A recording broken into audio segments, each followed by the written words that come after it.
to the deep dive.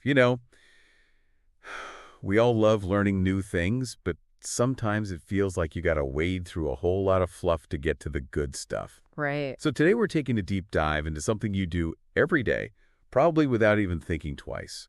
We're talking about online search. Yeah, we're going to uncover all the hidden psychology behind those searches, why we type in the things we do, and how search engines actually work on a psychological level. So for this deep dive, we've been really digging into this source, the psychology of search, a journey through the human mind. And it's fascinating stuff. Oh, it really is. It's packed with insights. It reveals how our brains are wired for search and how search engines are evolving to kind of like mirror those processes. Okay, so let's jump in. When you think about searching online, it feels pretty simple, right? Like it's just this technical process. But what we're learning is that it's really an extension of a very basic primal human drive. Like going way back. Think about it. For our ancestors, finding information was key to survival. Like, where's the food? Where's the danger? Totally. Like literally life or death. And that need to know, it's still with us. Big time. It's like ingrained in our DNA. Like when you don't know something and it just bugs you? Yeah. That uncomfortable feeling.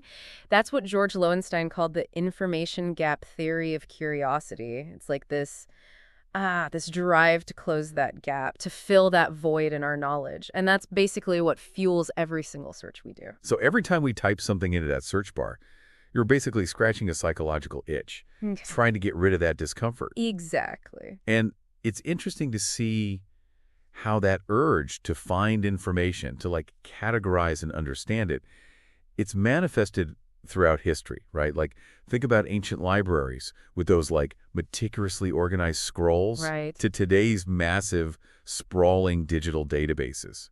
It's all about satisfying that same basic human need to know. And it's really cool. Our source actually connects this directly to Google's mission statement. Oh, yeah. Yeah, it describes search engines as psychological extensions of human cognition, not just technological tools. Wow. Okay, that is a huge reframe that really makes you think about search in a whole new light, like as an extension of our own brains. Yeah, and it kind of makes you realize that content that genuinely resolves information gaps, like answers real questions that people have, that's the content that's going to perform the best, not just like keyword-stuffed content. It's about actually providing value to the user. Exactly, meeting that underlying need. And it's not even always about just answering that one question. Right. Like so often, one answer just leads to like a bunch more questions. Right, totally. And that's why things like FAQs and those really in-depth guides are so valuable. It's tapping into that natural curiosity, that like thirst for more knowledge. It's all about satisfying that inherent desire to keep exploring once you've found something that piques your interest. Yeah. Okay, so now let's delve a bit into like the history of how we even got here. Okay. So our source points to the work of cognitive psychologists like Herbert Simon and George Miller. Way back in the mid-20th century, they were already figuring out some key things about how our brains process information, even before the internet was a thing. Yeah, and their research, it's still super relevant today, especially in the world of search. So Simon came up with these concepts of bounded rationality and satisficing.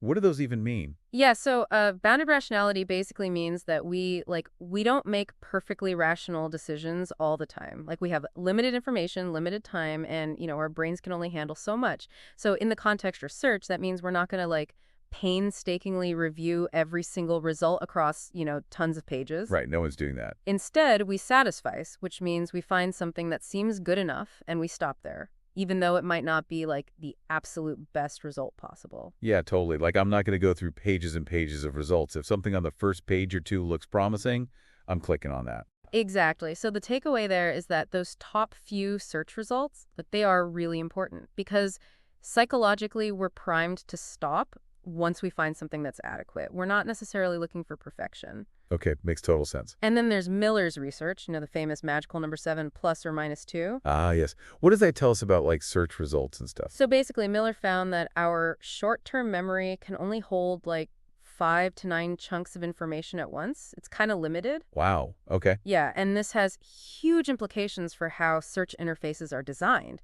and how information is presented. Because if you're hit with just like a wall of text or way too many options, it becomes really difficult to process. That's got to be simple. Yeah, it's got to be broken down. And that's why search results are presented in those like concise snippets. It's like they're designed to fit our brain capacity. Exactly. And our source also mentions that search engine algorithms, they're getting really smart about measuring user satisfaction, like things like click-through rates and how long people stay on a page. Oh, yeah, that's huge. So if a page quickly gives people what they want, it's going to rank better. Absolutely. It's like the algorithm is rewarding pages that help people satisfy. Right.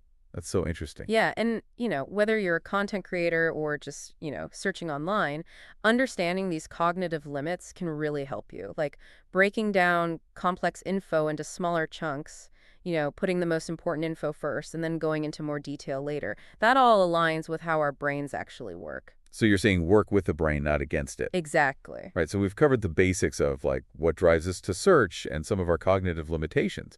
Now let's get into the nitty-gritty of the actual psychological journey of a search. Okay, let's do it. So our source breaks it down into 5 distinct phases. And it all starts with like that initial trigger. Like what even makes you search in the first place? Right. So every search starts with some kind of need, like it could be instrumental, like needing to find out how to fix something. Like how to change a tire. Exactly. Or it could be cognitive, like trying to understand, I don't know, quantum physics or something. Or maybe it's more emotional, like just looking for funny cat videos to cheer you up. Yeah. Or even social, like finding something you want to share with other people. Right, right. It's like a need to connect. And Brenda Dervin's sense-making methodology really helps to explain this. It says that, like, at its core, search is all about bridging a gap in our understanding. So it's about filling that void. Exactly. Okay, so we've got that trigger, we've got that need, now we've got to turn it into an actual search query. And sometimes, like, putting those thoughts into words can be surprisingly difficult. Oh, yeah. Especially if you're not really familiar with the topic. It's like, how do you describe something you don't fully understand? Right, like trying to describe a color you've never seen before. Exactly. And, there's a lot of mental effort going on at this stage. We have to, like, define what we need, try to remember the right words, and even kind of guess what terms the search engine is going to understand. And all this is happening before we even hit enter? Exactly. It's a lot of cognitive work. Which brings us back to Hick's law. Remember, the more choices you have, the longer it takes to decide. Right. So in this context, like a simple, clean search interface is actually really helpful because we're already trying to figure out what to type. Yeah, totally. The last thing we need is some complicated interface adding to that cognitive overload. Right, keep it simple. And luckily, search engines are getting way better at understanding what we actually mean, even if we don't use the perfect words. Like they're reading our minds. Kinda. Technologies like RankBrain, BERT, and Mum, they're all about like understanding the nuance of our queries. And those autocomplete suggestions that pop up as you type? Yeah. That's a perfect example of how search engines are trying to bridge that gap between our messy human language and our actual intent. So they're like helping us refine our search. Exactly. Okay, so the takeaway here for content creators, or really anyone who wants their content to be found, is that keyword research, it can't just be about identifying popular terms. It's got to be about understanding the intent behind those searches. Right. Like, how are people actually phrasing their needs and questions? Yeah, and how does that change depending on how much they already know about the topic? Like someone searching red itchy rash probably has a very different understanding than someone searching psoriasis symptoms. Totally. Your content needs to address both. Okay, so let's say we've typed in our search and hit enter. Boom. We're hit with that search engine results page, that SARC. Now what? Now we switch gears, we go into evaluation mode, and this is where things can get a little overwhelming. Because suddenly you've got like a million options. Right, and as Barry Schwartz said, the paradox of choice. Too many options can actually make us feel less satisfied and make it harder to choose. It's like when you go to a restaurant and the menu is just like pages and pages long. Exactly. It's like, I don't even know where to start. And you end up just ordering the same thing you always get. Right. And that's where information foraging theory comes in. We start scanning the search results, looking for clues that tell us which ones are most likely to be what we need. Like those little breadcrumbs? Yeah, like we're sniffing out the best options. It's like we're digital hunter-gatherers. Exactly. And, the modern SRIP, it's a pretty wild landscape. It's like a jungle out there. You've got those AI-generated summaries, feature snippets. Those people also ask boxes, paid ads, organic results, and they're all competing for our attention and kind of tapping into our psychological biases. Oh yeah, those biases. So sneaky. Tell me more about that. Okay, so for example, those featured snippets, they often appeal to what's called authority bias. It's our tendency to trust information that seems like it comes from a credible source. Like if Google's highlighting it, it must be important, right? Right, right. And then you've got the people also ask section that uses like social proof. Seeing that other people are curious about these related questions makes us more likely to check them out too. It's like, oh, if everyone else is asking about that, maybe I should too. Exactly. And it also taps into the Zygarnik effect, that feeling of like an unfinished task that makes us want to click and find out the answers to those questions. So they're like using our psychology against us. Kinda, yeah. So how about how we actually visually process all this information? Yeah, so eye tracking studies have shown that people tend to follow an F pattern when they're looking at search results. They scan the top listings more carefully and then just kind of glance down the rest of the page. So those top few results, they're prime real estate. And it makes sense, right? Like you're already mentally exhausted from trying to come up with the right search terms. Yeah, and then you're hit with this wall of information. It's no wonder people experience decision fatigue. Like your brain just can't handle any more choices. Right, and that often leads to people just giving up and abandoning the search altogether, especially if the topic is complex. Yeah, it's like, forget it, I'm out. Exactly. And that's why it's so important for search engines to design those SERPs in a way that reduces cognitive load.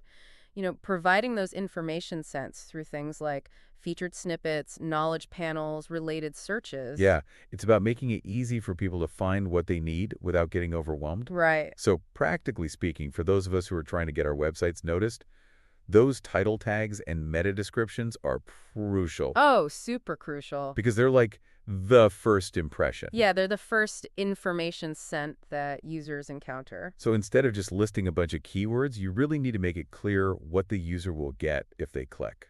Exactly. Focus on the benefit to the user. Okay? And what about for the people who are doing the searching? Well, if you find yourself looking at a bunch of results that all sound kind of similar, try looking for those unique selling points or like those clear differentiators in the snippets. Those little details that make one result stand out from the rest. Right, and that can help you narrow down your choices and avoid feeling completely overwhelmed. Okay, so we've made it through the gauntlet of the SERP. We've clicked on a result. Now we're in phase 3, selection and initial engagement. Okay. We've gone from like considering a bunch of options to focusing on just this one. What's happening in our brains at this point? So this is where we shift from that like broad exploratory mindset to a more focused evaluative mode. Like narrowing the field. Exactly. And this is where the availability heuristic comes into play. We tend to favor information that's easy to recall or just seems familiar. Makes sense. Like why reinvent the wheel, right? Yeah. And we're also doing this like subconscious risk assessment. Oh, like is this going to be worth my time? Exactly, because nobody wants to waste time clicking on a link that's not what they're looking for. So we're constantly weighing the potential loss of time and effort against the potential reward of finding what we need. It's like a mental cost-benefit analysis. Right, and then once we do click, there's this really important moment, like the first few seconds of engagement. Make or break time? Totally, it's called the assessment phase. We're basically making a snap judgment about whether this page is worth our attention. Like, is this what I was looking for? Exactly. And if the language is too complex, or the layout is confusing, or the content just doesn't seem right, we're going to hit that back button. Yeah, I do that all the time. And this is why those core web vitals that Google talks about, like how fast the page loads, how interactive it is, how stable the layout is, they're so important because they can really make or break that initial engagement. It's all about minimizing those points of friction. Exactly, like a slow loading page, that's immediate friction, and it can make people bounce right back to the search results. Yeah, no one's got time for that. So if you're running a website, especially like an e-commerce site, you got to make sure those product pages are super clear and easy to understand. Show the specs, the compatibility info, customer reviews, all that stuff. It's about reducing that perceived risk. Right, because people need to feel confident that they're making the right choice. And for us as searchers, it's a good reminder that if we land on a page that just feels overwhelming or confusing, it's totally okay to hit that back button and try a different result. Yeah, trust your gut. Okay, so let's say we found a promising page. We're starting to get into it. Now we're in phase 4, deep engagement and flow. Okay, and this is where things get really cool. Because if we find content that's genuinely valuable, that actually meets our needs, all that cognitive effort we were putting in before, it actually starts to decrease, even though we're processing more information. Yeah, it's kind of counterintuitive, but it's all about focus. Like when the content is really compelling and it's directly relevant to our needs, our brains can kind of lock in and just focus on that one stream of information. Instead of bouncing all over the place. Right, and this is where Mahali's flow theory comes in. It's that state of being totally immersed in what you're doing. You're so engrossed that you lose track of time. I definitely get that when I'm reading a really good article. Like I look up and it's been like an hour. Totally. So to achieve flow in the context of search, you need a few things. The content needs to be challenging enough to keep you engaged, but not so difficult that it's frustrating. Like the Goldilocks zone of information. Exactly. You also need clear goals. You have to understand what you're trying to achieve. And you need to get immediate feedback, like your questions are being answered as you go along. And finally, you need to minimize distractions. So it's about creating that perfect environment for focused learning. Right, and when all those pieces come together, you can enter that state of flow, and that's when you really absorb and retain information. And it's interesting that, like, our source says search engines are actually looking for signs of this flow state. Yeah, they're tracking things like how long people stay on a page, how much they scroll, if they interact with the content, and those signals suggest that people are finding the content valuable and engaging. So it's not just about getting people to click. It's about keeping them engaged. Exactly. So for content creators, this means focusing on creating that kind of immersive, narrative-driven content that really guides the user through the information and keeps them hooked. And for us as searchers, maybe we should be more intentional about seeking out content that creates that flow state. Yeah, totally. Because that's when the magic happens. All right, so we've made it to the final stage. Phase 5, satisfaction or resolution. The grand finale. We've answered our questions. We've found what we were looking for. We can move on with our lives. It's that feeling of closure, like the search is complete. And satisfaction, it's not just about finding something that matches our keywords. Right. Like our source talks about all these different dimensions of relevance. Like, is it topically relevant? Does it make sense to me? Does it apply to my specific situation? Does it help me achieve my goals? And even, like, does it make me feel good?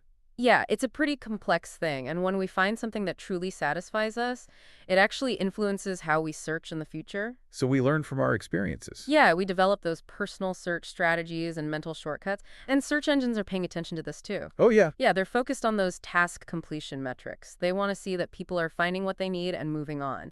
And that's why they're using things like featured snippets and knowledge panels, especially for those informational queries. So they're trying to provide answers right there in the search result. Exactly, speeding up that resolution process. Okay, so what's the takeaway for content creators? We'll try to anticipate those follow-up questions that people might have and proactively answer them in your content. So you're saying, like, go beyond just answering that initial question. Right.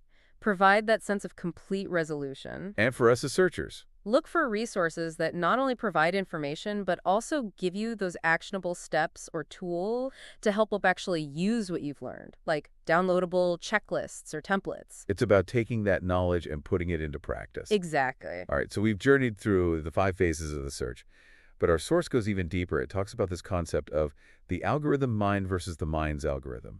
Yeah, this is where it gets really meta. So what is the algorithm of the mind? Basically, it's how our brains naturally approach the task of evaluating and selecting information. Like our built-in search engine. Right, and it's been shaped by millions of years of evolution and our cognitive limitations. So what are the key listables of this mind algorithm? Okay, so first, cognitive efficiency. We're always looking for shortcuts, the easiest path to an answer. We like to conserve our mental energy. Exactly. Second, pattern recognition. We rely on our past successes, things that have worked before. Like if it ain't broke, don't fix it. Right. Third, progressive investment. We're more likely to stick with something if we feel like we're getting closer to our goal. Like we've already invested so much, might as well see it through. Exactly. Fourth, constant calibration. We're always reassessing, is this still the right approach? Is this going to get me what I need? Like a constant feedback loop. Right. And finally, emotional validation. A successful search isn't just about finding facts. It's also about relieving that anxiety or uncertainty or whatever emotion triggered the search in the first place. So it's about feeling better. Exactly. And it's fascinating that, like, Google's evolution, it's almost like they're trying to build an algorithm that mimics the way our own minds work. Yeah, totally.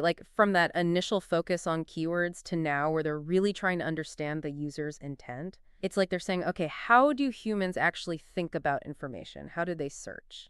And it makes sense, right? Because the more they can align their algorithms with the way our brains work, the better they can meet our needs. Exactly. And for anyone creating content or designing websites, this is really important to keep in mind. Like, instead of just chasing the latest algorithm update, think about how you can structure your content in a way that caters to these fundamental human behaviors. So, like, how can we design for the mind's algorithm? Well, for example, provide quick, easy to digest answers. That satisfies our need for cognitive efficiency. Keep it simple. Right. Use familiar patterns and clear navigation to help people find what they're looking for.